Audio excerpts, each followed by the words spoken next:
नाराज होकर एक पीपल की छाया में बैठ गए और धूनी लगा दी और मन ही मन कहने लगे, बोले भगवान हे प्रभु, हे मेरे बाल कृष्ण कन्हैया, मैं तो आपका बाल मुख देखने आया था, ऐसा कौन सा अपराध हो गया जो आपके द्वार से लौट के जाना पड़ रहा है? हे प्रभु, ऐसा कौन सा अपराध हो गया? मन ही मन पार ब्रह्म परमात्मा से बात करने लगे भोलेनाथ, और यही हुआ कि भगवान तक मन की आवाज पहुंच गई और भगवान ने एक कार्य चालू कर दिया जो बच्चे करते हैं। बोले क्या कर दिया? बोले रोने लगे, इतने जोर जोर से रोने लगे कि मैया घबरा गई, क्या करें। तभी एक दासी बोली, हे मैया, कहूं ऐसा तो नहीं है वो बाबा आओ तो वो जा पे जादू टोना करगा हो। हे मैया, तो बोले क्या करें, मैं जादू टोना वो कह रहा हूं दर्शन करा देते, बड़े नाग गले में मैं कैसे बचौआ ले जाऊं, कि मैं लाला कैसे ले जाऊं। तो मैया की इन बातों को सुनकर वह गोपी बोली, बोले मैया, हे यशोदा मैया, ऐसा करते हैं बाबा को बुलाकर झाड़ा लगवा देते। तो मैया कहने लगी दौड़ के जा, दौड़ के जा। और एक गोपी गई है भगवान भोलेनाथ को बुलाने के लिए। बोले हे भोलेनाथ, हे साधु, हे महाराज, हे महात्मा जी, चलो आपको महारानी बुला रही हैं, देवी यशोदा मैया बुला रही हैं। भगवान ने सुना और समझ गए, सब कार्य सफल हो गया। क्यों? क्योंकि कहते हैं कार्य सफल जब होते हैं, जब दिव्य सगुन हो तब कार्य सफल होते हैं। दिव्य सगुन कैसे? कि भगवान जब कैलाश से आए तो रास्ते में उन्हें गौ माता दिखाई दी और वो भी हरा चारा खाते हुए। ऐसा वर्णन आता है सगुनों के विचार में कि चलत समय न्योला मिल जाए, चलते समय अगर न्योरा मिल जाए तो कार्य सफल होता है। लोग कहते हैं रास्ता काट जाए, नहीं, मिल जाए इतने में ही कार्य सफल होता है।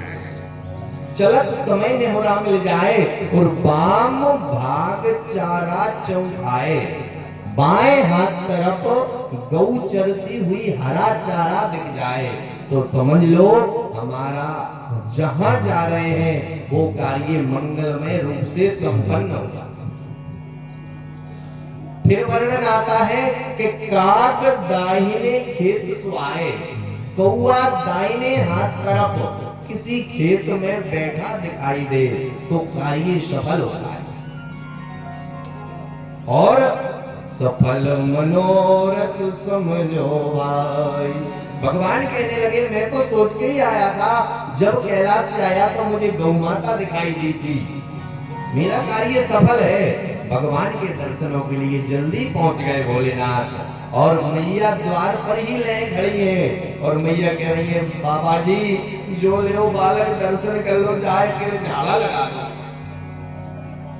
अब भगवान कहने लगे लाओ दो मैया, वो मैया दे ना, क्यों? क्योंकि भाई डर लगे तुम लाला लेके लंबो ना पड़े बाबा, डर रही है। भगवान कहने लगे ऐसे झाड़ा नहीं लगता। तो बोले कैसे लगता है? बोले हाथ में दो। भगवान को हाथ में दे दिया गया और भगवान जैसे ही हाथ में आए हैं तो देखकर भगवान भोलेनाथ विचार करते हैं कि शासंग चक्रम शकरीन कुंडलम शपीत वस्त्रम शरशीरोहिक्षणम शाहारवक्षा स्थलकोस्तुभाश्रियम पूर्णमामि विष्णुम शिरसा चतुर्भुजम। भगवान भोले कहते हैं हे प्रभु मेरे अहो भाग्य जो आपके बाल रूप के दर्शन करने का अवसर मिला है। मन ही मन अंदरूनी आत्मा से बहुत सारी बातें दोनों ने एक दूसरे से की हैं और भगवान सुंदर अपने शरीर की भभूति लपेटने वाली भभूत को निकालकर भगवान के माथे से लगा देते हैं और कहते हैं भैया अगर जब बाबा जी से भभूत लेना चाहती है, आशीर्वाद लेना चाहती है और मन में ये सोचती है कि कभी इसको नजर ना लगे, कभी इस पर जादू टोना टोटका ना हो, तो एक काम करना। बोले क्या करना? बोले जहां ये बालक नहाता है, जहां तुम इसे नहवाती है, उसी जगह मैया जहां से ये जल निकल कर जाता है उस नल्ली के नीचे एक शंकर जी की पिंडी रख दे। तो मैया कहने लगी वो तो भगवान है, उन्हें मैं कैसे ऐसी जगह रख दूं? तो भोलेनाथ कहते हैं मैंने जो कहा बस वही करो। क्यों? क्योंकि हमने इसे झाड़ा है लाला को। तो भगवान की शिवलिंग वहां पर रखी गई, भगवान का रूप वहां पर रखा गया, जहां भगवान के नहाने के बाद जो जल जाता है, कन्हैया के स्नान करने के बाद जो जल बह के जाता है वो शंकर जी के ऊपर पड़ता है। आज भी उस जगह नंद बाबा के महल में यह भोलेनाथ है जिनका नाम है नंदेश्वर महादेव। बोलिए नंदेश्वर महादेव की जय। भगवान भोलेनाथ अपने स्थान को पहुंचे हैं और यहाँ परमात्मा की यह लीला संपन्न होती है। कुछ दिन बाद भगवान को उड़ा ले गया अंधूरा तृणाव्रत, भगवान ने उसका उद्धार किया है। फिर प्रभु ने ऐसी दिव्य लीला की जिसको कि हम भगवान की बाल्य लीला कहते हैं। अब देखिए पारब्रह्म परमात्मा क्या लीला करते हैं कि भगवान के पिताजी नंद बाबा भगवान की पूजन कर रहे हैं। कौन से भगवान की? बोले गणेश जी की, शंकर जी की, सालग्राम भगवान की, लक्ष्मी जी की, दुर्गा जी की। बढ़िया सुंदर मंदिर बना हुआ है, उस मंदिर में पूजन कर रहे हैं और बगल में लाला बैठ गए जाके, कन्हैया बैठ गए जाके बगल में। और बगल में क्या देखा कि सुंदर पिताजी ने अगरबत्ती लगा दी, भगवान को सुंदर स्नान कराए और जैसे नंद लाल पहुंचे हैं उस समय नंद बाबा सालिग्राम भगवान के स्नान करा रहे थे। सालिग्राम भगवान जानते हो सब घरों पर है, छोटे से गोल मटोल भगवान, उनको सालिग्राम कहते हैं। इतने बड़े भगवान सबकी सिंहासनों में होंगे, लेकिन सिंहासनों में किसी के में आसन नहीं रोकी है। क्या आसन है? सिंहासन में भगवान को बिना आसन के नहीं बिठाया जाता। शास्त्र वर्णन करता है कि शर्वम नासयते पृथ्वी अरे कामिनी कुंच मंगलम और ब्राह्मणस्य गोदे शंखे शालिग्रामं च पुस्तके। शास्त्र वर्णन करता है कि इतनी चीजों को पृथ्वी से स्पर्श नहीं होना चाहिए, नहीं तो पृथ्वी का नाश कर सकती है। कौन कौन सी चीजें? सर्वम नाशयते पृथ्वी कामिनी कुंच मंगलम, अर्थात स्त्री के स्तन पृथ्वी पर स्पर्श नहीं होना चाहिए। लोगों ने पेड़ भरने की एक नियम बना रखा है जिसको हमारी भाषा में दंडोती कहते हैं, जबकि स्त्री को दंडोती परिक्रमा पेड़ भरने की इजाजत ही नहीं है शास्त्रों से। अगर पेड़ भरना चाहती हैं तो करवट से भरें, बिल्कुल साष्टांग लेटकर पेड़ ना भरें। क्यों? क्योंकि भाई पृथ्वी को दोष लगता है।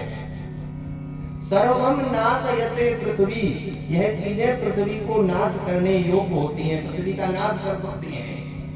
कामिनी कुंच मंगलम, स्त्री के स्तन अगर पृथ्वी से झुकते हैं तो पृथ्वी को बड़ा भारी कष्ट होता है।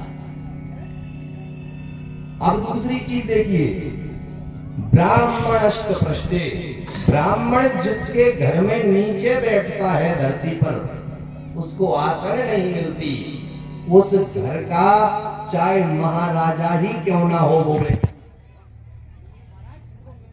की लाइट चली जाती।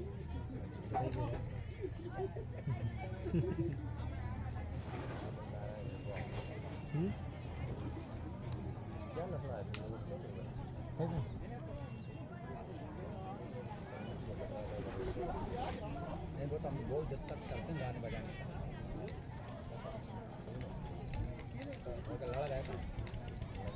लग रहा था, बिल्कुल सही बोला वो, ऐसा लग रहा था मुझे।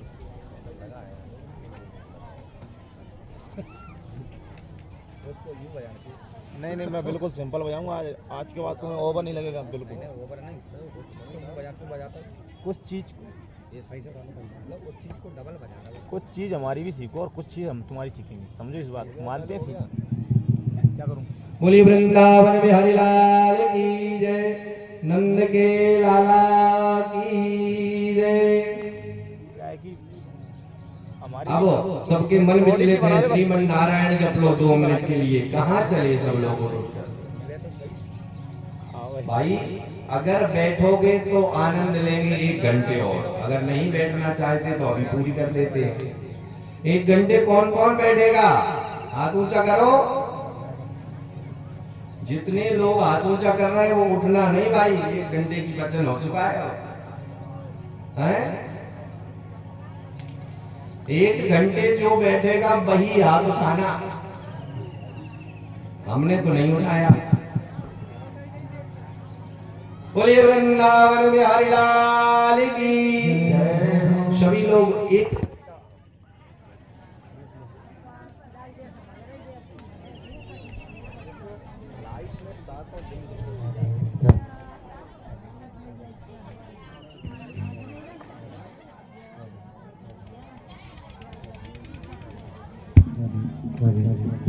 श्री राधे। बोलिए वृंदावन बिहारी लाल की।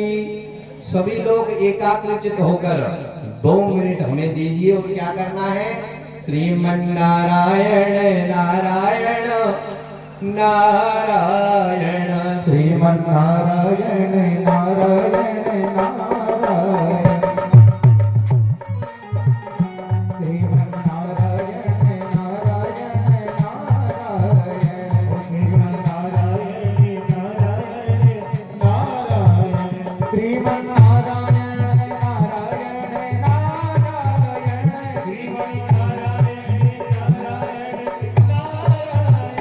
भजमन नारायण नारायण नारायण, भजमन नारायण नारायण नारायण।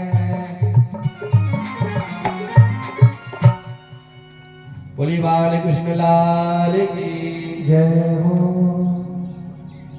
भगवान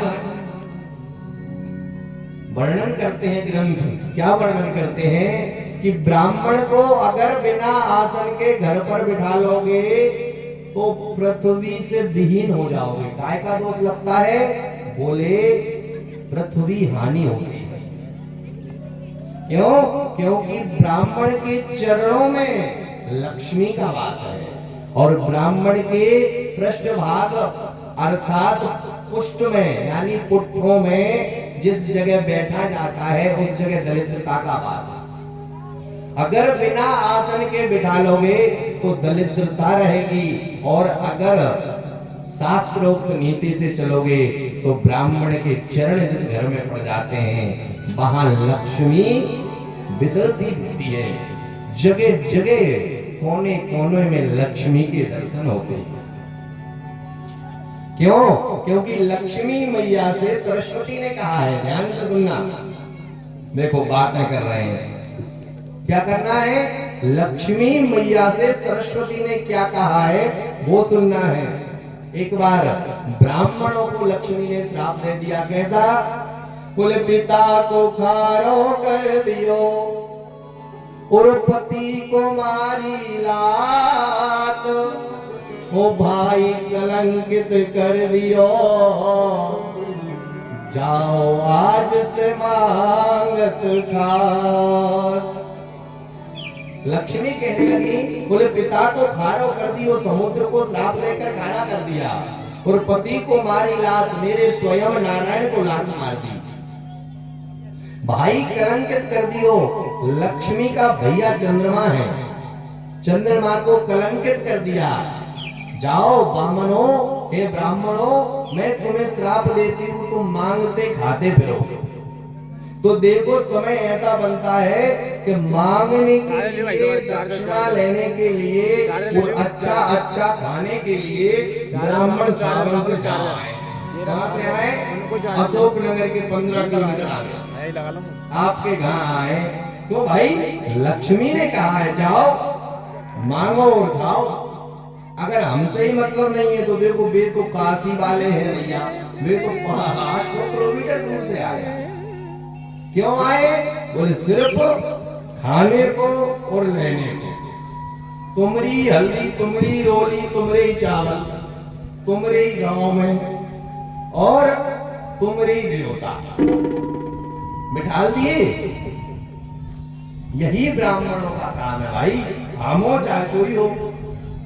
सरस्वती माँ आ गई और कहने लगी ब्राह्मण तुम दुखी मत हो, भले ही लक्ष्मी ने श्राप दिया है, लेकिन जिसके पास मैं हूं, ध्यान से सुनना, जिसके पास सरस्वती है, जिसके पास मैं हूं, जा लक्ष्मी तुम्हें पांव पर के ही मिलेगी।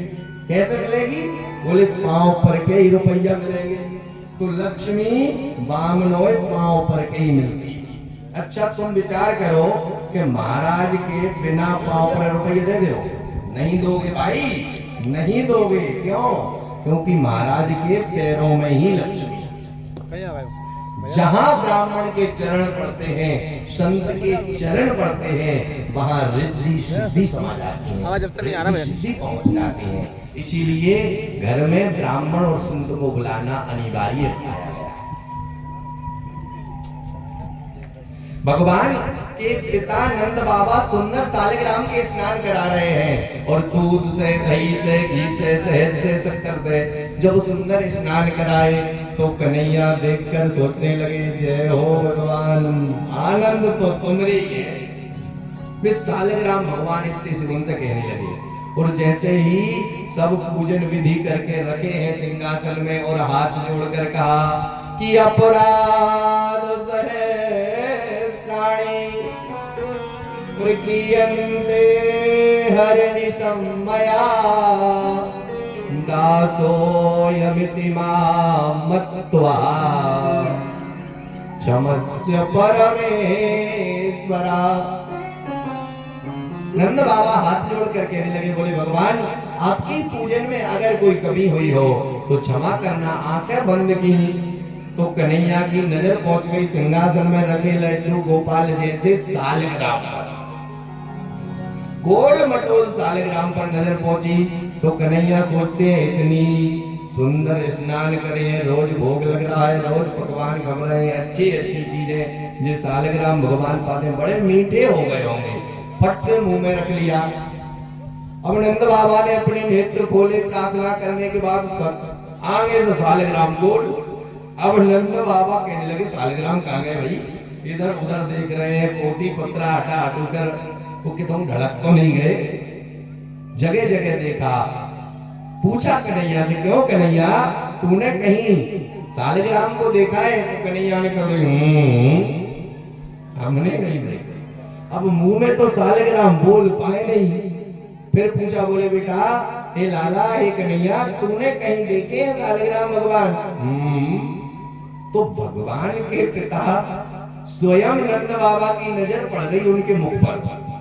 मुख पर पड़ी तो इतना गाल फूला दिखा, फूला दिखा तो नंद बाबा ने धीरे से चाटा दिया तो सालिग्राम गुप्त से बाहर आ गए। अरे नारी के तूने बड़ो काम करो, गंगा जल से, गोमूत्र से, सुंदर अनंत औषधियों से सालिग्राम भगवान के स्नान कराकर पुनर्विराजमान किया। यह सुंदर पार ब्रह्म परमात्मा मेरे गिरधर गोपाल कन्हैया की दिव्य लीला। अब देखिए पार ब्रह्म परमात्मा ने एक टीम बनाई, कन्हैया ने एक टीम बनाई जिसका नाम रख दिया माखन चोर मित्र मंडली। माखन खाते हैं घर, और बाहर वालों का माखन खाते नहीं, उससे ज्यादा चुरा चुरा कर एक दूसरे में मारते हैं। माखन चोरी की मित्र मंडली। मनसुखायाम श्रीदामायाम मधुमंगल समाहिते समस्तोयम मया मित्रम मित्र रूपाम नमो नमः। भगवान श्री कृष्ण कन्हैया गिरधर गोपाल नटवर नटलाल, इनके कितने मित्र बने? कौन? श्री धामा, मधुमंगल इत्यादि 10-12 बच्चों की, बालकों की एक टीम बन गई जिसका नाम माखन चोर मित्र मंडली। सबके घर माखन खाते हैं चुरा चुरा कर। एक गोपी भगवान की शिकायत करने मैया के यहाँ आ गई। हे मैया, तेरो लाला बड़ो परेशान करे। बोले क्या करे? अरे बोले ऐसो करे कि सब दोस्तों से कहे, सब मित्रों से बोले नीचे बैठ जाओ, और सबके ऊपर खड़ा होकर सींगे से मटकी उतार लेता है और पूरा माखन खाता तो खाता, फैलाता जा रहा है। मैया ने कहा ऐसे नहीं मानू, तू तो रंगे हाथ पकड़ के बता। चुगली करवे आ गई बड़ी। मेरे लाला की मोखा हजारों गई है, गौ माताएं हैं, हमका माखन की कमी है का? मैया ने डांट दिया उस गोपी को, लेकिन गोपी ने भी ठान लिया कि मैं हाथों हाथ पकड़ कर लाऊंगी। दूसरे दिन उसने अपने घर के द्वार खोल दिए और भगवान मेरे कृष्ण कन्हैया समझ गए कि मेरे लिए द्वार खोले गए हैं। अपनी टीम को लेकर चले गए और मक्खन खाया ही है कि गोपी निकल आई और दौड़कर आकर भगवान का हाथ पकड़ लिया, मक्खन से लिपटा हुआ हाथ। मक्खन से लिपटा हुआ हाथ पकड़ लिया तो भगवान ने कहा सब भाग जाओ। सब मित्र भाग गए, भगवान पकड़ा गए। थोड़ी सी आगे गोपी लेकर चली है, वो घूंघटा 1.5 हाथ का डला हुआ है। सामने से उस गोपी के पति आ गए तो भगवान ने कान पकड़कर कहा, हे भैया मोए बचा लो, मैया से पिटवाने ले जा रही है। कान पकड़कर कहा तो वह गोप आकर कहने लगा, बोले क्या हुआ? तो भगवान ने धीरे से अपना हाथ छुड़ाकर और उस गोप का हाथ पकड़ा दिया और उससे कहा, बोले चुप रहना। तो धीरे धीरे करके पकड़ कर ले गई वो गोपी अपने ही पति को और मैया से जाकर कहती है, देख ले मैया, आज तो तेरे लालाए पकड़ लाई। भगवान आज तेरे लालाए पकड़ लाई। मैया के लगी धन मेरी देवी, जो तेरो लाला है क्या मेरे लाला। तो मैया ने बहुत डांटा। गोपी बड़ी शर्मिंदा हुई देखकर, मन ही मन पश्चाताप करने लगी। बोली मैया बड़ी गलती हो। अब भगवान को ये चीज बुरी लगी, मेरा हाथ पकड़ कर ले जा रही है चुगली करने। भगवान को बुरा लगा और भगवान ने प्लानिंग कर ली। बोले जाए बकाऊंदारी किए, सभी टीम को एकत्रित करके कहा चलो आज आनंद लेंगे। बोले कहा? बोले फलानी भौजाई क्या चल रहे हैं। तो भगवान कन्हैया अपनी मित्र मंडली को लेकर गए तो द्वार पर देखा तो चौक पुरा हुआ है। जिसके घर में द्वारे पर चौक पुरता है, प्रातः कालीन ओरेंज जिसके घर पर डलता है, स्वयं भगवान उसके घर आते। भगवान स्वयं पहुंच गए और सभी मित्रों से कहा, बोले भाई तुम यहीं रहो, दीपक जल रहे हैं, चौक पुरा हुआ है, मैं ही अंदर जाता। भगवान अंदर पहुंचे और अंदर देखा तो सत्यनारायण की तैयारी चल रही है। उस गोपी से कहा, बोले भौजाई क्या कर रही भौजाई, हमें माखन दे दो। तो वह गोपी कहती है, बड़ो आओ भौजाई मारो। अरे लाला आप पकड़ में आओ, अभी ले चल रही हूँ माता के पास। कन्हैया कहने लगे, देखो भौजाई हम तो जैसे आए, हमें माखन खिलाओगी। तो भगवान की वाणी इतनी मधुर थी कि उसको सुनकर वह गोपी कहने लगी, बोले कन्हैया जे तो तू माखन ले और घर से बाहर तो चल। क्यों? क्योंकि जहाँ सत्यनारायण की पूजा होना है, इसीलिए ये तैयारी चल रही है। भगवान कहने लगे, मुझे भगा के सत्यनारायण की पूजा कर रही है, अभी देखता हूँ। और गए बाहर से 2 पिल्ला पकड़ लाए और लाके चौक पे रख दिए जहाँ सत्यनारायण की पूजा होने थे। और कह दिया देख ले भौजाई, ए भौजाई देख ले तेरे सत्यनारायण आ गए। यह दृश्य देखकर वह गोपी हाथ पकड़कर मैया के पास ले गई और कहा देखो मैया ये परेशान नाक में दम कर दिए गए। तो भगवान का कान मैया ने पकड़ लिया और भगवान रोने लगे तो मैया से रोना नहीं देखा गया। और मैया ने कहा बोले बेटा रो मत मेरे लाला, तू बता तो क्या चाहिए, रो मत। तो भगवान सुंदर कहते हैं, देखिए कितना सुंदर वरदान मांग रहे हैं मैया। बोले मैया मोही जो चाहिए वो देगी। बोले हाँ। बोले क्या चाहिए। बोले मेरो ब्याह करा दे। हे मैया मेरो ब्याह करा दे। बोले कौन सा ब्याह करा दूं। बोले राधिका गोरी से। कहा किससे ब्याह करा दे। बोले राधिका गोरी से, बिरज की छोरी से, अरे मैया करा दे मेरो ब्याह। राधिका गोरी से, बिरज की छोरी से, मैया करा दे मेरो ब्याह। भगवान कृष्ण अपनी मैया से कहते हैं जिसके प्रेम में, जिसके प्रेम में मैंने अपनी सुध बुध हारी है, वो नखरे वाली है, राधिका प्यारी है, बातें करे दे मेरो आँख कजरारी है, हंसी मतवारी है, आँख कजरारी है, चाल मतवारी है, हो बातें करे दे मेरो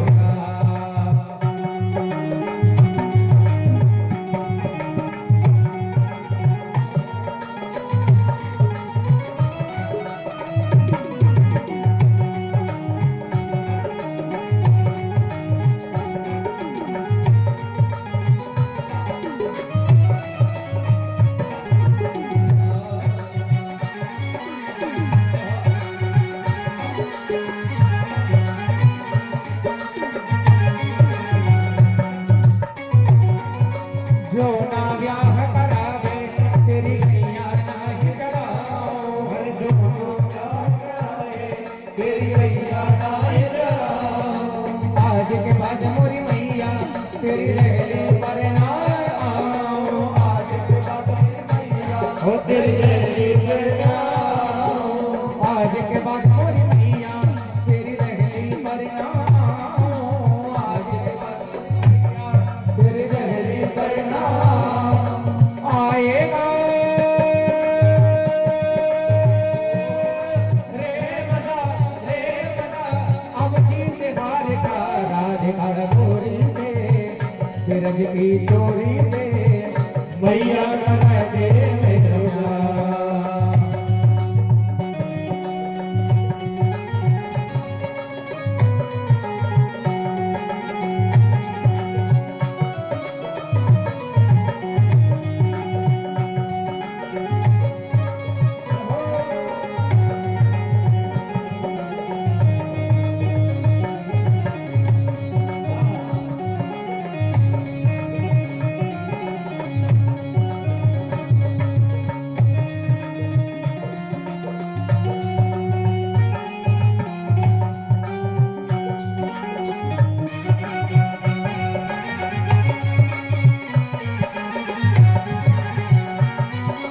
चंदन की चौकी पर मैया तुझको बैठाओ, चंदन की चौकी पर मैया तुझको बैठाओ, अपनी राधा से मैं चरण तेरे लगवाओ, अपनी राधा से मैं चरण तेरे लगवाओ।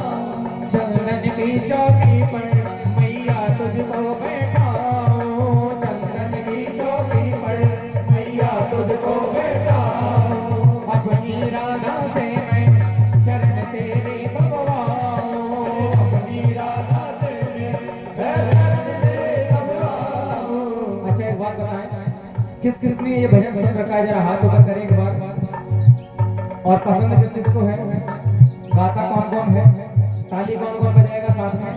दोनों हाथ बढ़ाकर साथ में ओ भोजन में मनवाऊंगा छप्पन प्रकार के राधिका छोरी से ब्रज की छोरी से मैया कर दे मेरा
दोनों हाथ बढ़ाकर सभी साथ में बोलेंगे राधिका गोरी से ब्रज की छोरी से राधिका गोरी से ब्रज की छोरी से मैया कर दे राधिका गोरी से ब्रज की छोरी से मैया कर दे अरे ये बंधन है प्यार का अरे ये बंधन है प्यार का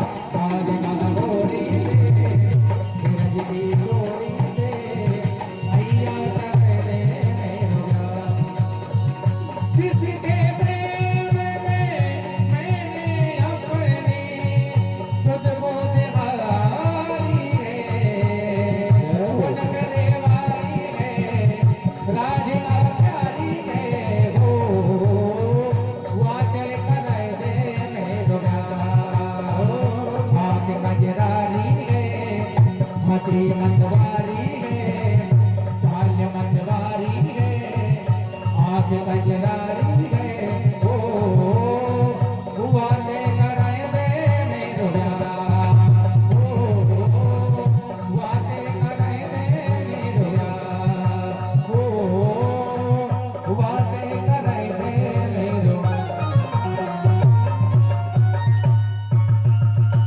बोले राजा रामचंद्र भगवान की जय राधा वल्लभ सरकार की जय बोले वृंदावन बिहारी लाल की राधा कृष्ण भगवान की प्रभु ने सुंदर सुंदर बाल्यावस्था में लीलाएं की और प्रभु ने थोड़े से बड़े जैसे ही हुए गायों का दूध पिया है भाई, मक्खन खाया है कन्हैया ने, तो मैया से कहा मैया मैं तो गौ चराने जाऊंगा। तो मैया ने कहा बेटा हे लाला अभी तेरी उम्र नहीं है गौ चराने की। बोले नहीं मैया मैं तो जाऊंगा। तो भगवान को गौ चराने की जगह बछड़े चराने की परमिशन मिली। मेरे प्रभु गिरधर गोपाल नटवर नंदलाल कन्हैया ने बछड़ों को लेकर जंगल में जाके बछड़े चराने लगे। उसी दिन से उनका नाम पड़ा गोपाल। बोले लड्डू गोपाल भगवान की जय। भगवान का नाम गौपाल अर्थात गोपाल।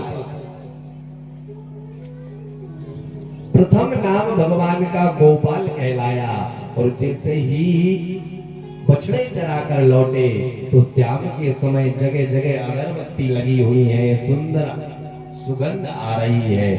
यह सोचा क्या हो रहा है? बोले तुम्हारे नामाकरण हो रहे हैं। तो कंस के डर से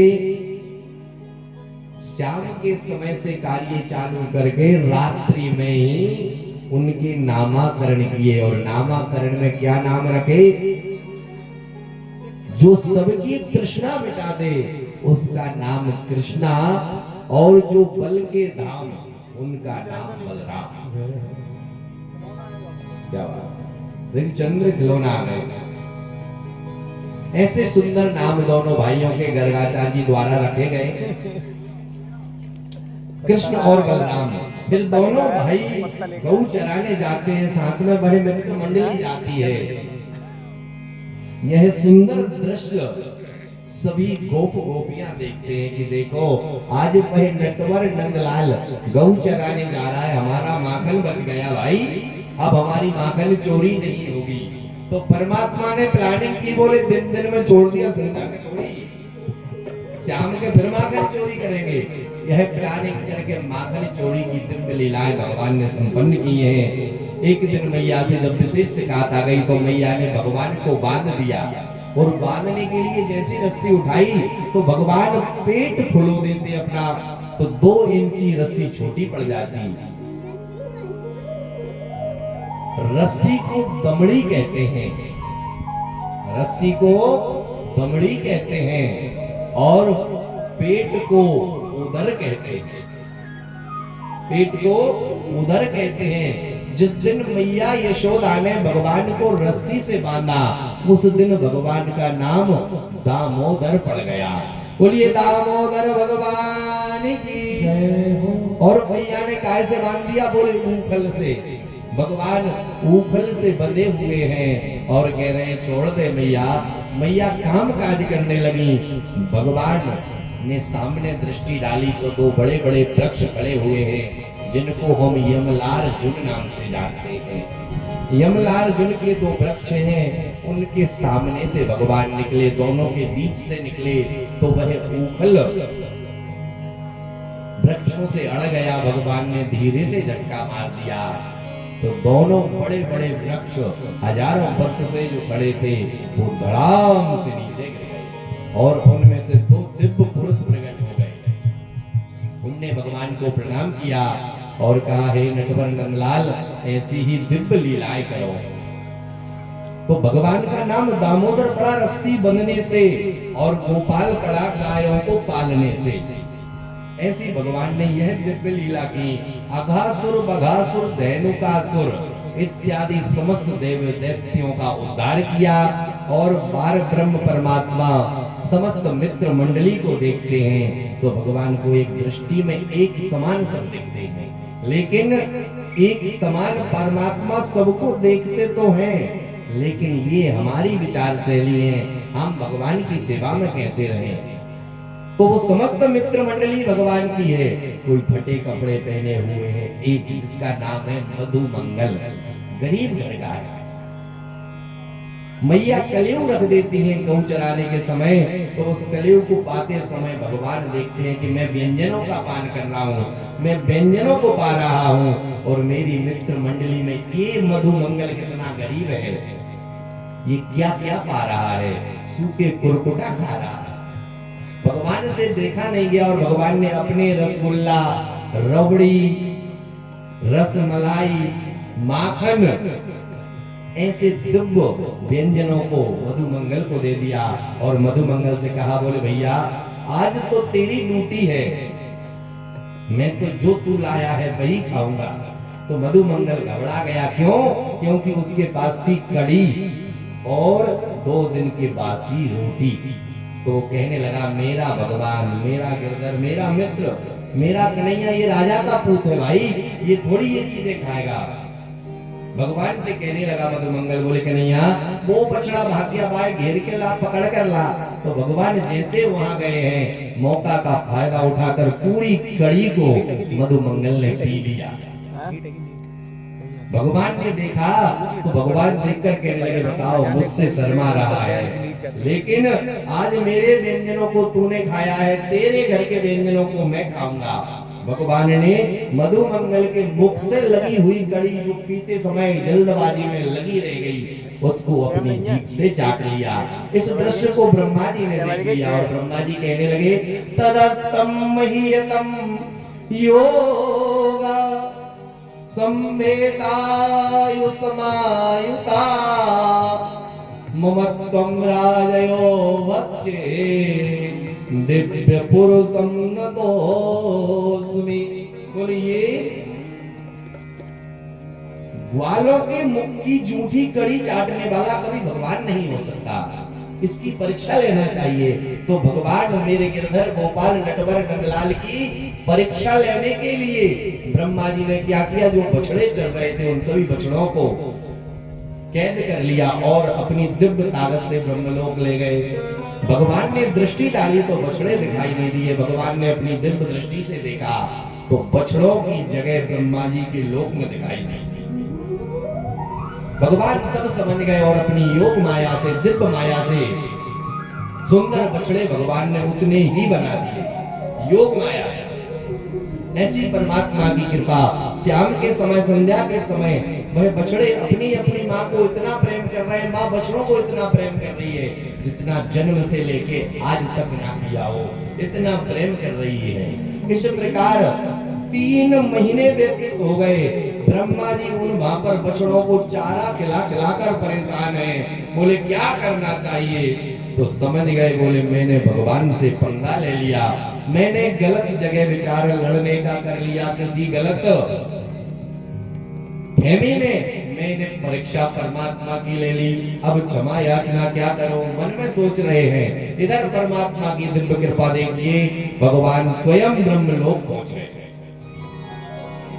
स्वयं भगवान ब्रह्मलोक पहुंच गए और ब्रह्मा जी कुछ कारणवश बाहर गए हुए थे, तो भगवान ने ब्रह्मा जी का रूप धर लिया और द्वारपालों से कह दिया, बोले भैया डुप्लीकेट लोग बहुत घूम रहे हैं, थोड़ा सावधान रहना, मेरे रूप का कोई आना जाए।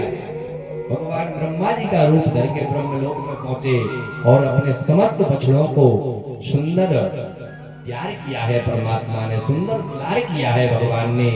इधर ब्रह्मा जी द्वार पर आए तो द्वारपालों ने रोक दिया, बोले कहां जाते हो? बोले भाई मैं अपने घर जा रहा हूँ, मैं अपने लोक जा रहा हूँ। अरे बोले चल हट, बेरुपिया बहुत घूम रहे हैं तेरे जैसे। भगवान कहने लगे, ब्रह्मा जी बोले भैया बेरुपिया कह रहे हो, मेरे द्वारपाल होकर मुझसे बेरुपिया कह रहे हो? अरे बोले हमारे ब्रह्मा जी तो अंदर बैठे हैं। तत्काल ब्रह्मा जी समझ गए और क्षमा याचना करते हैं। कहते हैं अपराध सतम कृत्वा, हे प्रभु मेरे कोटि कोटि अपराध किया है, मुझे क्षमा करो। भगवान तत्काल क्षमा कर देते हैं मेरे पार ब्रह्म, क्योंकि जो क्षमा कर दे वही तो नाराज होने का अधिकारी है, और जो नाराज होकर क्षमा ना करे वो कैसा व्यक्ति होगा? उसको अधिकार नहीं है कि वो किसी से नाराज हो सके।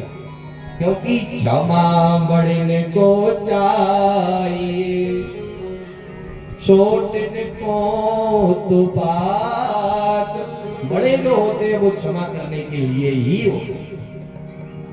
भगवान ने क्षमा कर दिया और अपने बछड़ों को लेकर अपने धाम पर आए हैं। यह प्रभु ने दिव्य लीला की।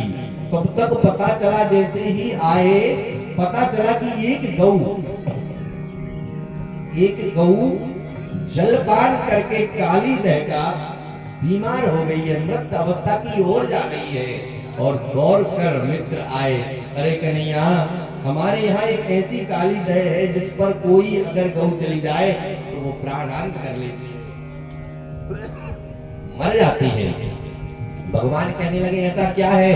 उसमें बोले एक कालिया नाग रहता है, और कालिया नाग ऐसा है कि जब वो बाहर निकलकर श्वास अपनी छोड़ता है तो 1-1 किलोमीटर चारों तरफ का घास फूस चेहरी किसी जीव जैसा हो जाता है, विषैला हो जाता है। इतना जहर उसकी सांस से निकलता है। भगवान समझ गए मेरी गौ को जो कष्ट देता है मैं उसे नहीं छोड़ता। पार ब्रह्म परमात्मा ने प्लानिंग की पूरी मित्र मंडली सहित, और उसी काली दह पर खेलने चले गए जहां कालिया नाग रहता था।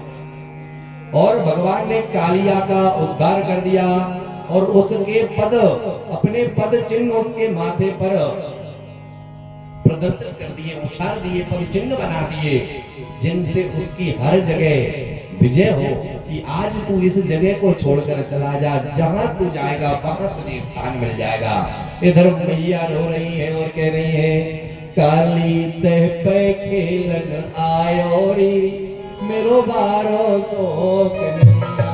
काली दह पे खेलन आयो री मेरो बारो सो कन्हैया। काली दह पे खेलन आयो री मेरो बारो सो कन्हैया। वारो सो कन्हैया मेरो छोटो सो कन्हैया। वारो सो कन्हैया मेरो छोटो सो कन्हैया।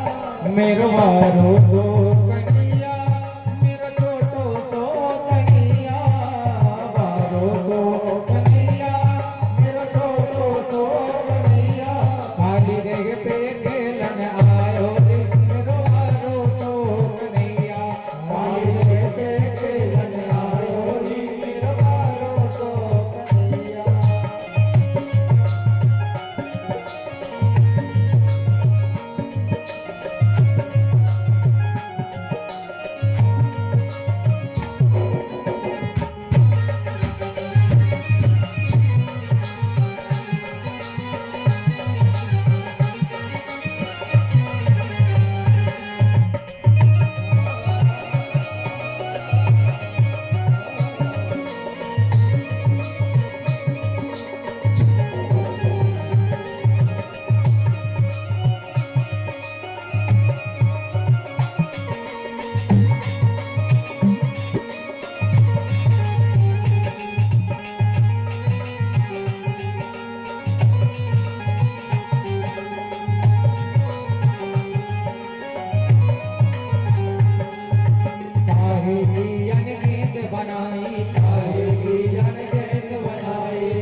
मारो ढोल गेंद गई जल में, मारो ढोल गेंद गई जल, मारो ढोल गेंद गई जल में, मारो ढोल गेंद गई जल में, मारो ढोल गेंद गई जल में, मारो ढोल गेंद गई जल में। उस गेंद के संग ही गायो रे निरवारो तो कन्हैया, उस गेंद के संग ही गायो रे निरवारो तो कन्हैया, निरवारो तो कन्हैया, मेरो छोटो तो कन्हैया, निरवारो तो कन्हैया, मेरो छोटो तो कन्हैया। काली लहंगे के लन आयो रे निरवारो कन्हैया, काली लहंगे के लन आयो रे निरवारो तो कन्हैया, काली लहंगे के लन आयो रे मेरो।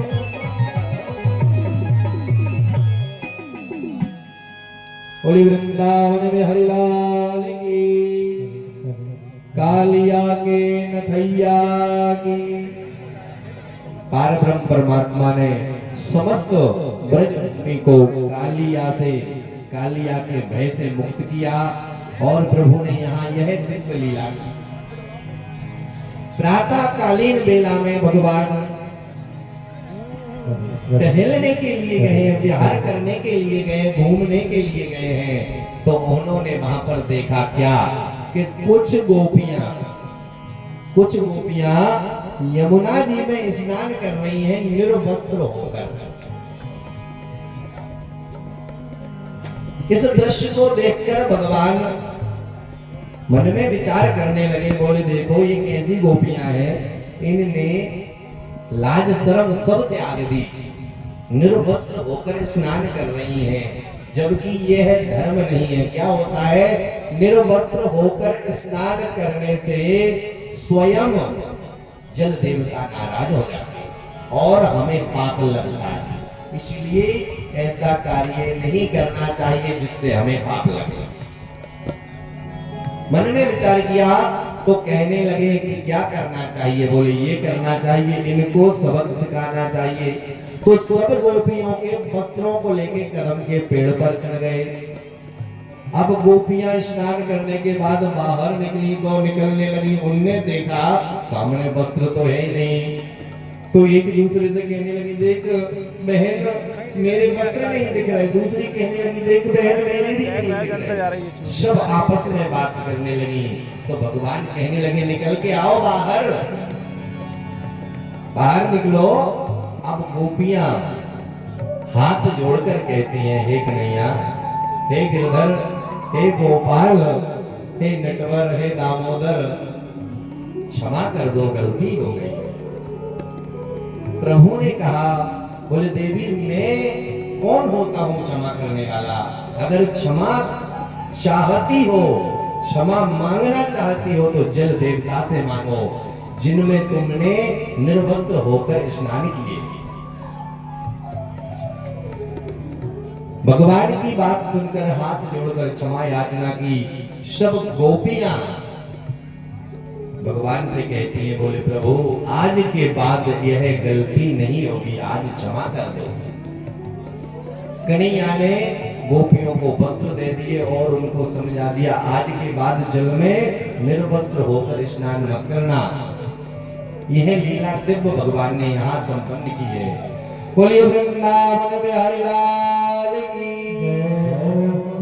अब परमात्मा गौ चराने गए हैं तो एक गोपी कहती है, बोले कन्हैया गौ चराने जा रहे हो? बोले हाँ। बोले क्यों जा रहे हो? तुम तो छोटे हो। तो वह गोपी को जवाब दिया भगवान ने, कितना सुंदर उत्तर दिया है देखिए कि छोटी छोटी गैया, छोटी छोटी गैया है और छोटा सा मैं ग्वाल हूं। गोपी को उत्तर दिया छोटी छोटी गैया, छोटे छोटे ग्वाल, हम जैसी गैया जैसे ग्वाल है भाई। बड़ी को हम अभी नहीं चला सकते क्योंकि हम बच्चे हैं, और छोटो सो ही तो मैं नंद को लाला हूं। एक भजन छोटा सा है, हल्का सा है, सुनो, फिर गोवर्धन पूजा की ओर चलेंगे हम लोग। अभी आप लोगों को गोवर्धन के दर्शन करना है, 1 घंटे का वचन दिया है, हिलो मत भाई, गोवर्धन चलना है। गोवर्धन चलोगे बिना टिकट के ले चलेंगे फ्री में, सारी परिक्रमा गोवर्धन की एक देते हो वहां जाके, और 4 दिन तक पैर दुखते हैं। यहाँ गोवर्धन की हम परिक्रमा दिलाएंगे जितनी दे सकते हो, लेकिन कब? जब आप शांति बना के बैठोगे। छोटी छोटी गैया छोटे छोटे, सभी लोग गुनगुनाएंगे। छोटी छोटी गैया छोटे छोटे गवा, छोटा सा छोटा सा छोटा सा मेरो मदन गोपाल, छोटे छोटे गैया छोटे छोटे गवा, छोटा सा मेरो मदन गोपाल, छोटी गैया छोटे छोटे गवा, छोटा सा मेरो मदन गोपाल, छोटी छोटी गैया छोटे छोटे गवा, छोटा सा छोटा सा छोटा सा मेरो मदन गोपाल, छोटा सा मेरो मदन गोपाल।